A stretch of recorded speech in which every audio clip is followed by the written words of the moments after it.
Hey mama, it's Chris. Real quick before we jump into the episode, I have a question for you. How clean is your kitchen right now? Come on, be honest. I don't mean it needs to be sparkling, but can you easily find the tools you need for efficient cooking? Can you find what you need out of the fridge in a moment's notice? Does your pantry feel a bit like a dungeon lined with cans, or would it make Clea and Joanna proud? Can you actually tell me what's in the back of your freezer?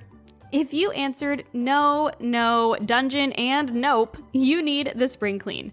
The Spring Clean Your Kitchen Challenge is a free challenge I'm hosting throughout the month of April where we're spending 4 weeks decluttering, reorganizing, and setting ourselves up for a healthy, balanced kitchen. With simple and practical systems you can actually maintain that don't just look pretty, but actually help you to become a more efficient cook. To join the free challenge and get the weekly printables, as well as join the private challenge Facebook group for weekly live videos, community support, and prizes, head to healthybalancedmama.com/springclean. All right, let's jump into the episode. Welcome to Healthy Mama Hacks, a weekly mini podcast where I share my best tips for hacking your healthy mama life with simple tips for easier eating, cooking, and living a healthy mama life in 20 minutes or less. Let's do this, mama. Hey friends, welcome back to another episode of Healthy Mama Hacks. We just talked about what I consider the 15 essential items or categories that you need in your kitchen to be a more efficient cook. And I talked about how I don't think that you need a lot of equipment to be a good cook. In a similar vein, I also don't think that you need a lot of fancy skills to be an efficient and effective cook. I do think that there are some really important skills, which is why I talk about confident cooking, and I love to talk about knife skills and flavoring, and we'll go into all of those in later episodes of Healthy Mama Hacks because I do think that they're really essential as well. But there are some really simple things you can do to be more efficient in the kitchen, which is something that is going to make cooking just feel so much less stressful when you don't feel like everything takes so long. So fun story time. You know those meal delivery services like HelloFresh and Sunbasket? And let me think there's a couple other ones. Well, when I was pregnant and had just given birth to my second daughter, Ren, she's 3 now, at least at the time of recording. But we had a ton of really incredible friends bring meals for us. And I also spent quite a bit of time before I gave birth to her, making sure that we had our freezer stocked with meals. But eventually we were out of meals and we still had a newborn. And, after a certain amount of time, people stop bringing you meals and you run out of things in your freezer. So my husband decided that he wanted to help me out a little bit and go ahead and order one of those meal delivery services. It was one of the above. I can't even tell you which one it was, #not sponsored, but he decided to go ahead and that, as long as he had the ingredients on hand, that he could create these meals from this meal delivery service. So if you've never used them before, basically what they do is they provide you with all of the supplies that you need for your recipe. Usually they are not prepared ahead of time. It depends on the company, but usually they're not prepared ahead of time. It's just like a potato and a couple ingredients for sauces and some spices and some meat or whatever it is, whatever type of meal you're going to make. And so they just provide you the ingredients and the recipe, and they tell you how much time it's going to take. So we chose like 30-minute family recipes. Now, my husband, he's great, and he was trying to do something to help me out, but he is not a cook, and he is not an efficient cook at that. And so these 30-minute family recipes would take him anywhere from 45 minutes on a good day to like an hour and a half, and he would still burn things. And it was just hard because he never really learned how to cook, and he never learned how to be an efficient cook. It had nothing to do with the recipes or the meals. They were delicious. Some of them are recipes that we still use to this day because they were so good. But it took him a really long time to execute, which is hard when you have a toddler who's like, "Daddy, I'm hungry." And he's like all flustered, like, "I'm just trying to make it work." But I think that if he had these tips for more efficient cooking, that it would be a lot easier for him, whether he was working off of a recipe or just experimenting in the kitchen. Having some of these tools for being a more efficient cook can be a game changer. You do not need special and fancy skills to cook in a way that is efficient and effective. So let's talk about being a more efficient cook today, and then we'll talk a little bit more on how to wow your friends by bringing in things like flavor and some of those basic skills that you need to be a really, really good cook. But today we got to start with some efficiency. First and foremost, the number one mistake that my husband made and that I see a lot of my cooking students make is that they don't actually read the recipe the whole way through before starting to cook. Raise your hand if you've ever been guilty for this, because I also have been. But this is like cooking 101. If you're gonna use a recipe, you need to read the entire recipe first before, because you need to know what's ahead. In order to get to where you want to go, you need to know the destination, and you need to know the actual directions to get there. When you put something in Google Maps, it doesn't just magically transport you. Okay, at least at the time of this recording, it does not magically transport you to Target. You have to follow the directions. And when you're going to a new place, it can be really helpful to just have a general idea of what you're doing and where you're going before you hop on the road. And if you don't have somebody next to you reading the directions, you don't have Siri telling you what to do along the way while you're cooking, if it's just you in the kitchen, it can be really helpful to read the directions ahead of time. And in fact, I think it's essential to read the directions, to read the entire recipe ahead of time. So you are going to first read the ingredients ahead of time and see what is going to need to be prepared. We're going to get to that next. So you're going to want to know what is chopped, what is grated, what is pre-cooked. Huge, okay? Because there are recipes that'll be like 3 cups of pre-cooked chicken. And if you got a raw chicken breast, that's going to take you a heck of a lot longer than this 15-minute recipe, because chicken, unless it's in the Instant Pot, does not cook in 15 minutes. So check ahead, see what the ingredients are and what the preparation of the ingredients are, and then follow through in the directions. Because if it says that you need 3 cups of chopped carrots and the first direction is not chop 3 cups of carrots, you know that you need to chop those carrots before you start the instructions, okay? So read through the ingredients. How do you want things prepared? Or how do they want things prepared? That's number 1. Number 2, read through the instructions. Now, a good recipe will give you the instructions in the order you need to make things. And we'll go into some of the ways to make this more efficient, even if they don't. However, you want to read through, figure out what you need to do before you do the other things. You know what I mean? You want to know that you have to make the sauce to add later on. So could you get those things chopped, make the sauce, and then go ahead and dive into the rest of the recipe? Totally. But there could be an instance where it's like, okay, chop the vegetables, get the chicken on, add the vegetables. When the chicken and the vegetables are cooking, you could make the sauce. So a good recipe will give you that, will help you to be more efficient just by reading it the whole way through. But there is some instances where you're just going to have to look through it, read through it, figure out what you need to prepare, and then read through the instructions and figure out exactly where you're going. That is number 1, okay? Number 2 is if the recipe tells you to preheat the oven or turn water on to boil at any point, do that right away. Because water can boil for a couple minutes, unless you're only putting like an inch in the bottom of the pot. Water can boil for a couple minutes, and it's not gonna evaporate all at once. But you want to make sure that it's ready to go when you've got to throw that pasta in or blanch your veggies or whatever it is you're doing with the water. Preheating the oven also takes anywhere from 10 to 15 minutes, depending on your oven.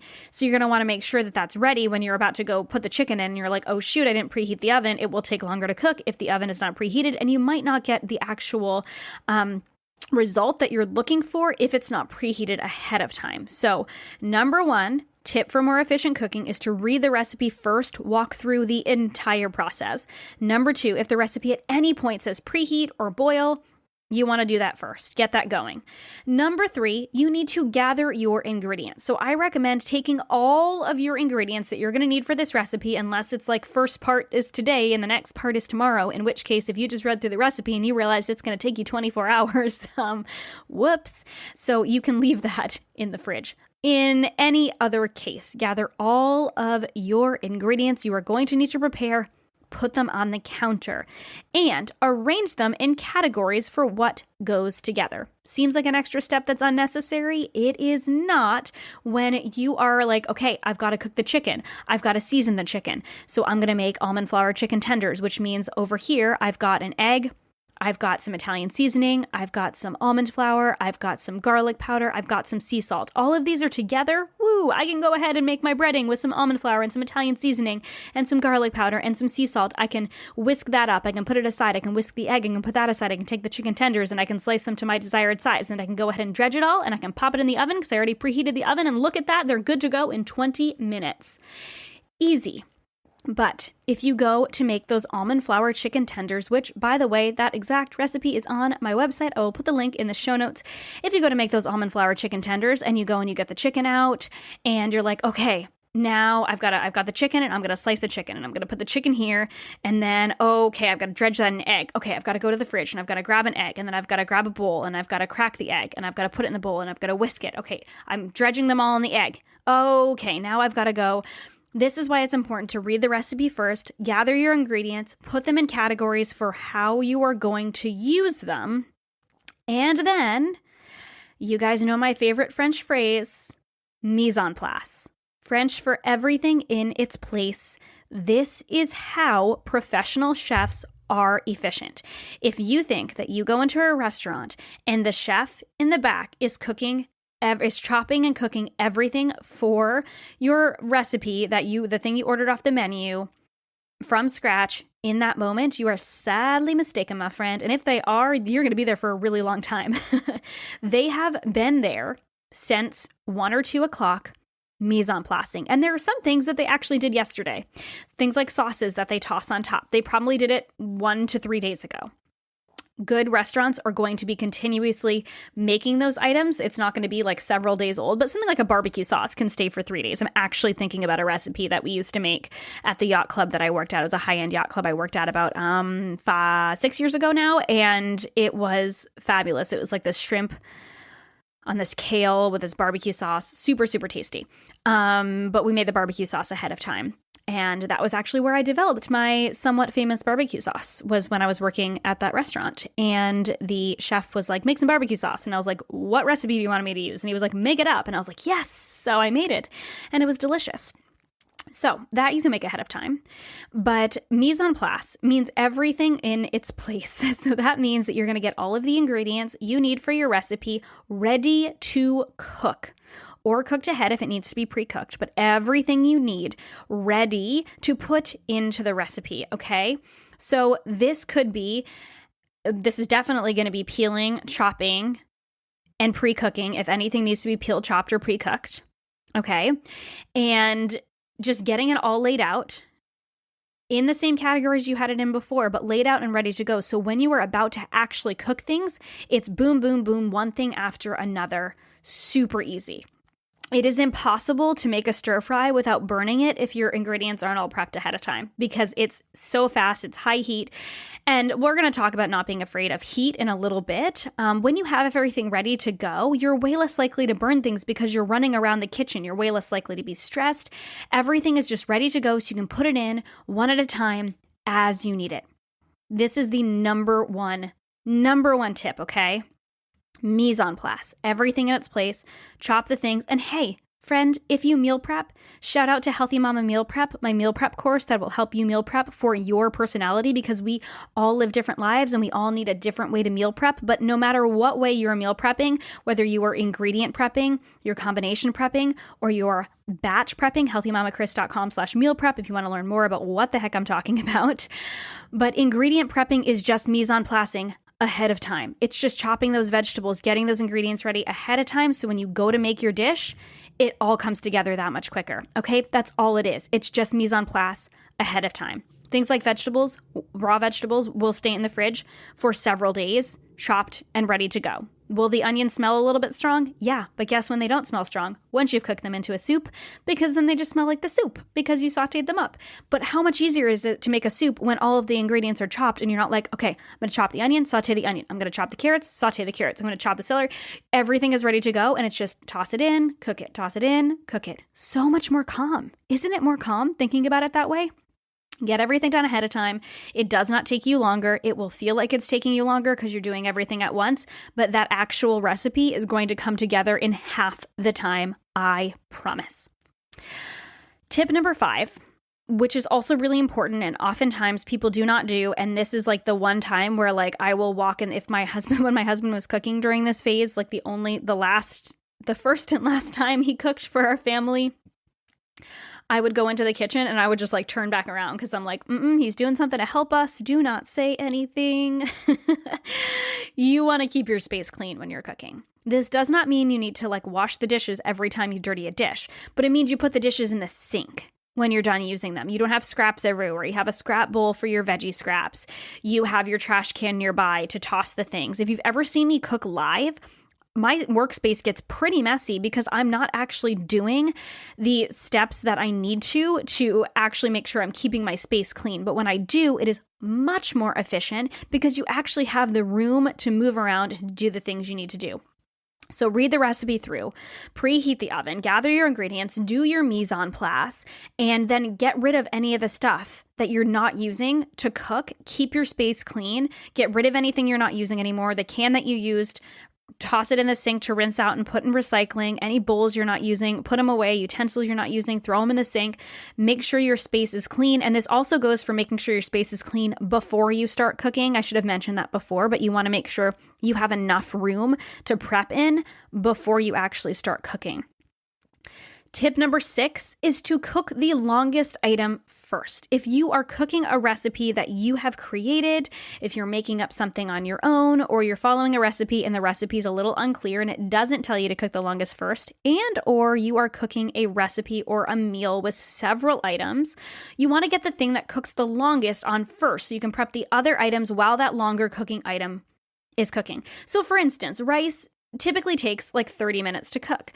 Well, if everything else I'm making only takes like 15 minutes, well, then I can get the rice on, get that going, and then I can prep and cook the other stuff while the rice is cooking. And then everything is done around the same time. This is another chef secret where you put the things that take the longest in and then you get the other stuff ready. So everything comes out and comes together. You do not want to have the one thing done and then be cold by the time you bring the other items together, unless it was meant to be cold. You want everything to be hot and served together. I worked in catering for several years, both for my own company and other companies, and it's tough to have everything done at the same time. But when you get the longest cooking item in first, it's much, much easier to get everything done pretty much at the same time. Now, your family is probably not going to be like, a food critic going, oh, these mashed potatoes are lukewarm and the steak is searing hot. However, it is helpful that, the mashed potatoes aren't like cold from the fridge by the time you put the steak on them. So longest cooking item first.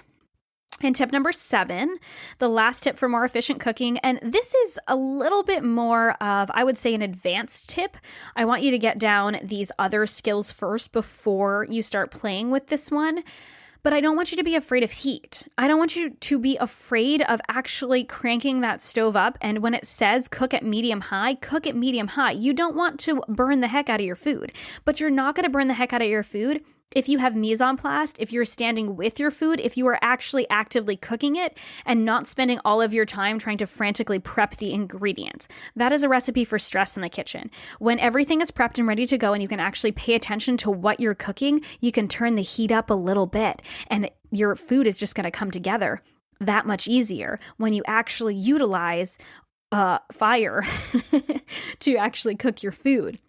Don't be afraid of heat. If you're a brand new cook and you're like, I don't want to burn things and I still want to keep it a little bit low, know that, sometimes keeping it low means that you're not going to get the desired effect, like that caramelization or the Maillard effect on meat. That might not happen if you're cooking everything at low, and it might take you a little bit longer if that's what makes you comfortable. So you're getting more comfortable in the kitchen. More power to you. I just want you to get in the kitchen. I want you to cook and I want you to gain that confidence. But if you're a little bit more confident and you're like, cooking just seems to take a long time, everything seems to take forever, turn up the heat a little bit. Just pay attention to it. When your stuff is prepped ahead of time, you can pay attention to the steak. You can pay attention to the salmon. You can pay attention to the chickpeas, whatever it is you're cooking.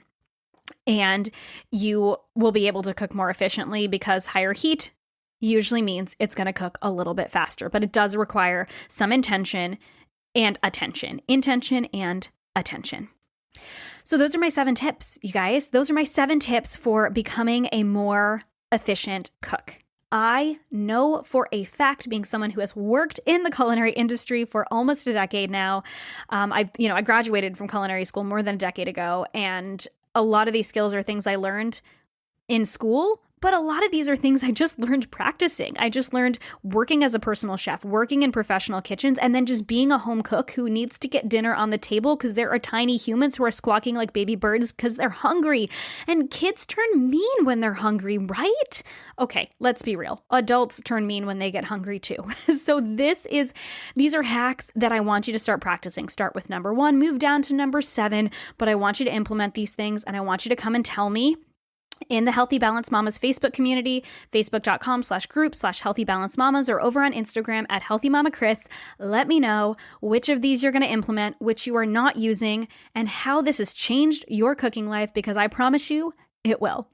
Thank you so much for joining me for another episode of Healthy Mama Hacks. I will see you on Monday for a regular episode, and we'll chat next Friday for another Healthy Mama Hack.